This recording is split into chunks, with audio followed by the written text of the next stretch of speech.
يسعدني أن أسرد لك قصة سيدنا عمر بن الخطاب رضي الله عنه، أحد أعظم الصحابة وأكثرهم تأثيرا في تاريخ الإسلام.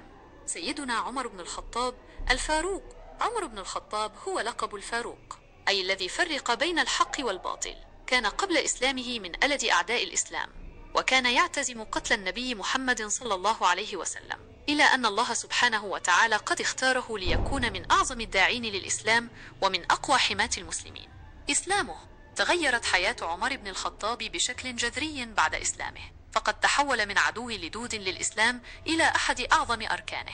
قصة إسلامه معجزة في حد ذاتها، حيث أسلم بعد أن قرأ القرآن على لسانه أخته.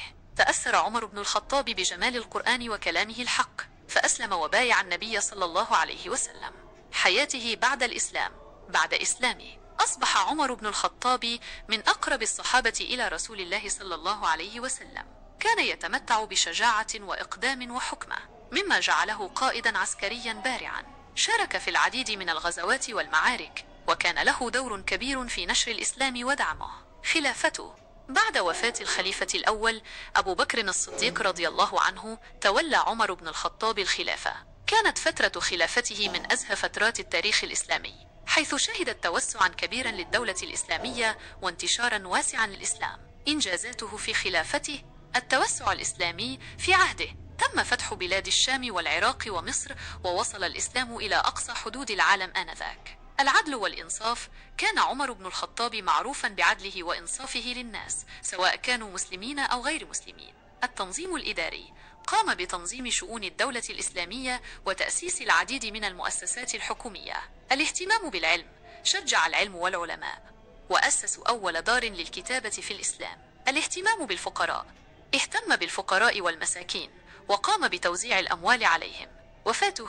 استشهد عمر بن الخطاب رضي الله عنه وهو يصلي في المسجد، كان ذلك في عام 23. أهم صفاته: الشجاعة والإقدام. كان لا يخشى في الله لومة لائم. الحكمة والعدل. كان حكيما في اتخاذ قراراته، عادلا في تطبيق أحكامه. العلم والفضل. كان عالما فاضلا، حافظا للقرآن. التواضع والزهد. كان متواضع زاهدا في الدنيا. خلاصة: سيدنا عمر بن الخطاب هو شخصية عظيمة، تركت بصمة واضحة في التاريخ الإسلامي. كان مثالا يحتذى به في الشجاعة والإقدام والحكمة والعدل والعلم والفضل والتواضع والزهد. هل ترغب في معرفة المزيد عن قصة حياة سيدنا عمر بن الخطاب أو عن أحد جوانب حياته؟ ملاحظة: هذه مجرد لمحة سريعة عن حياة سيدنا عمر بن الخطاب، فهناك الكثير من التفاصيل والشواهد التي يمكن الحديث عنها. هل تريد أن أعرض لك بعض القصص المأثورة عنه؟